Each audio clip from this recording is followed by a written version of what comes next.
अस्सलामुअलैकुम viewers, welcome to my channel psychic sport for special needs.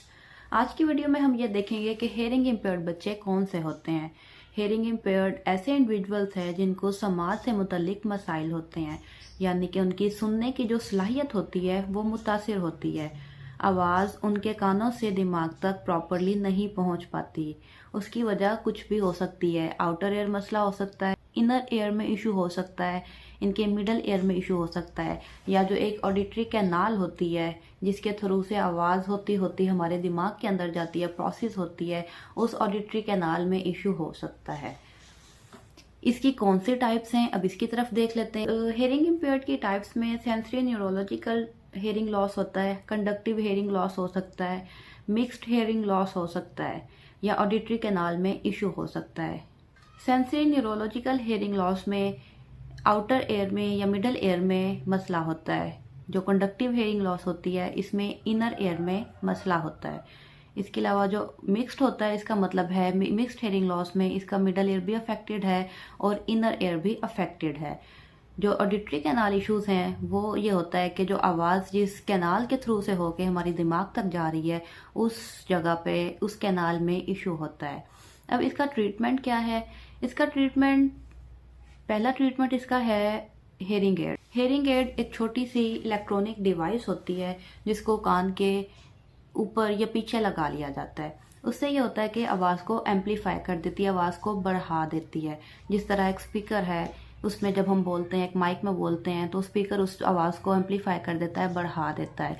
बिल्कुल इसी तरह जो हम हेयरिंग एड यूज़ करते हैं हेयरिंग इम्पेयर्ड इंडिविजुअल्स के ज़रिए, वो भी इस आवाज़ को एम्पलीफाई कर देती है।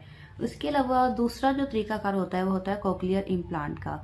कोक्लियर इम्प्लांट उन इंडिविजुअल्स के लिए यूज़फुल होता है जिनका इनर डैमेज होता है, इनर एयर डैमेज होता है। ये दोनों तरीके जो मैंने आपको बताए हैं ये हर टाइप की हेयरिंग लॉस के लिए यूज़फुल नहीं होते। ये स्पेसिफिक हेयरिंग इम्पेयर्ड के लिए यूज़फुल होते हैं। अब ये सवाल है कि अगर इनका कोई ट्रीटमेंट नहीं है तो ये बातचीत कैसे करेंगे, कम्युनिकेट किस तरह करेंगे, इनकी लर्निंग किस तरह होगी। इनकी लर्निंग का सबसे जो एक कॉमन वे है वो है, मोड ऑफ कम्युनिकेशन जो है वो है sign language and lip reading. ये दो तरीक़ेकार के ज़रिए इनकी लर्निंग होती है। साथ साथ इनको असिस्टिव डिवाइसेस के ज़रिए, एवी एड्स के ज़रिए, ऑडियो विजुअल एड्स के ज़रिए इनकी हेल्प की जाती है। साइन लैंग्वेज एक इशारों का तरीकाकार है, इशारों की ज़ुबान है जिसमें अपने दोनों हाथों को इस्तेमाल करते हुए बच्चा अपनी पूरी लर्निंग करता है, अपनी कम्युनिकेशन करता है और इसी मोड ऑफ लर्निंग के ज़रिए वो सीखता है और इसी को ही मोड ऑफ टीचिंग बनाया जाता है।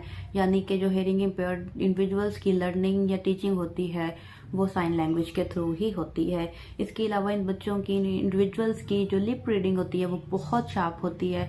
जैसे कि अभी मैं बोल रही हूँ और अगर सपोज करें आपको मेरी आवाज़ नहीं आ रही, सिर्फ आप मेरी लिप रीडिंग के ज़रिए आप समझने की कोशिश करें तो आप नहीं कर पाएंगे। लेकिन जो एक हेयरिंग इम्पेयर्ड इंडिविजुअल होता है उसको ये तो नहीं है कि 100% उसको समझ आ रही है, लेकिन एट सम एक्सटेंट वो आपकी बॉडी लैंग्वेज और आपकी लिप रीडिंग के ज़रिए कुछ ना कुछ परसीव कर लेता है कि क्या बात हो रही है। अगली वीडियो में हम विजुअली इम्पेयर्ड बच्चों के बारे में देखेंगे कि उनका मोड ऑफ लर्निंग क्या होता है, क्योंकि ये बच्चे तो, हेयरिंग इम्पेयर्ड बच्चे तो इशारों के ज़रिए सीखे हैं, लेकिन विजुअली इम्पेयर्ड इंडिविजुअल्स जो होते हैं, नाबीना अफराद होते हैं, उनके लिए ये साइन लैंग्वेज भी यूज़फुल नहीं होती। मज़ीद मालूमाती वीडियोज़ देखने के लिए मेरे चैनल को लाइक करें, सब्सक्राइब करें। अल्लाह आपका हामी नासिर हो। अल्लाह हाफिज़।